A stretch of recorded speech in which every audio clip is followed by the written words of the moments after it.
I mean, see, actually JNU, as a student leader, then JNU president, emergency, all those things. Actually, it would have molded you into a ardent communist or a leftist, something like that. Gave you a vision. The journey must have ended, and you could have had a direction of politics. Actually, did it contribute that, or Of rather, course it did. Of course it did. No, in fact, even St. Stephen's, Delhi University, because you see, what was happening, this churning was going on. You were looking for answers. Then there was the intellectual, theoretical input that came. And we had, at those days, there were very brilliant teachers at St. Stephen's, and I joined Delhi University for 2 months. I mean, the Delhi School of Economics.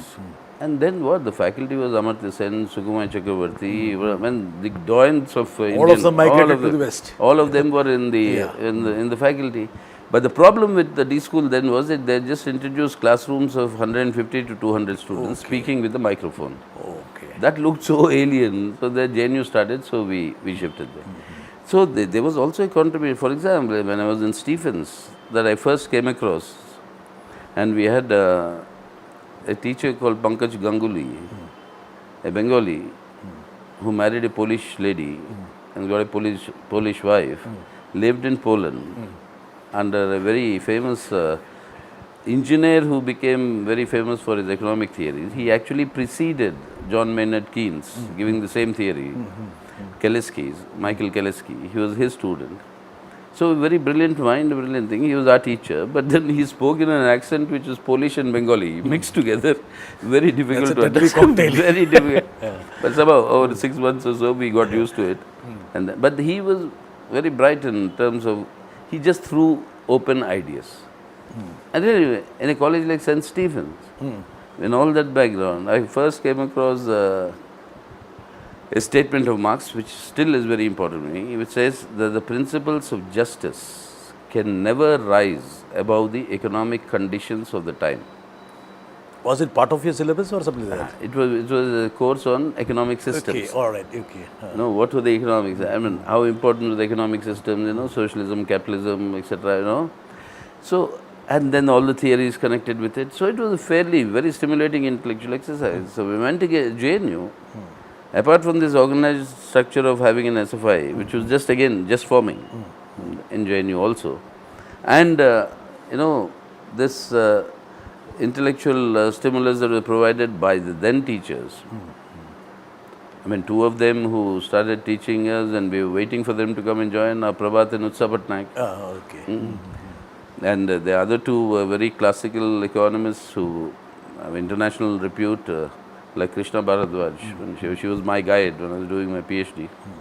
Very brave lady, courageous lady, who would, in defiance with the Vice Chancellor, would sign my scholarship forms, saying that my job is only to evaluate Sitaram on the basis of his academic work, not his political work. So she was. Did you ever attend the class actually there? Classes I did for my MA, but after that, because of your grade point average, if it was higher. Anyway, JNU has got that culture of. And if you are higher grade, you go direct PhD, where there is no classes required. So we were. So you skipped the MPhil and got into MPhil, which in retrospect was the wrong thing, because if you had an MPhil, you were better qualified. Neither you got the PhD nor you got the MPhil.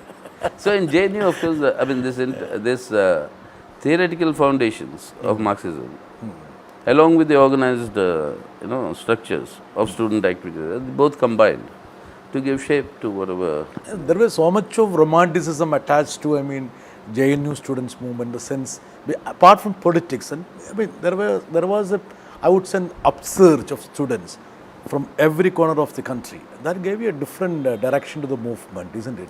It did. But the initial stages, remember, JNU was also a very elitist university. Most of them were from Delhi, and then we had a big fight in terms of changing the admissions policy. That socio-economic clause came. Exactly. Yeah. Some 3% reservation. No, we had, you see, it was a very unique formula, which the Supreme Court has apparently once upheld, saying that this is a very good way of combining the economic and social status. Out of the 100 points, let's say a student for admission, you give him 100 points, out of which 50 is for his previous background, 30 is for his previous background, and 50 for his written test and interview at the JNU. And the rest of the 20% was divided. 9 points for your social backwardness, 7 points for your economic backwardness, and 2 points for your backwardness of the area, district. That is, if you had to walk. Rural and urban. If you had to walk. And 2 for what we call them the first generation learner. He was the first person to reach this level of a post-graduation in the whole It's family. a very egalitarian measurement actually. And there, if you belong to the scheduled caste background, you would get 9 points. If you belong to the OBC, you would get 6 points. You know, so that way. It was nowhere in the country actually. And if you had family income, your father's income was less than 500 rupees those days, then you would get all the 7 points in economic backwardness. Like that gradation, you know, you would go around. So this system suddenly opened up JNU to both the country and to all sections of our population. Because 20 out of 100 is a big weightage. Yeah, the horizontal, vertical That way, infusion and happened, suddenly you had, we used to jokingly say the Utkal Express has arrived. That is how Orissa has come. Or we would say that the From Bihar, a lot of students. Tufan Mail is arrived. So that is Bihar and UP would come. So, but it was a wonderful experience that you had suddenly an elite rural background, from people from backward India who never thought they could enter into such university correctly. But that in itself was a sort of a process of uniformization. And that really helped in the growth of the university.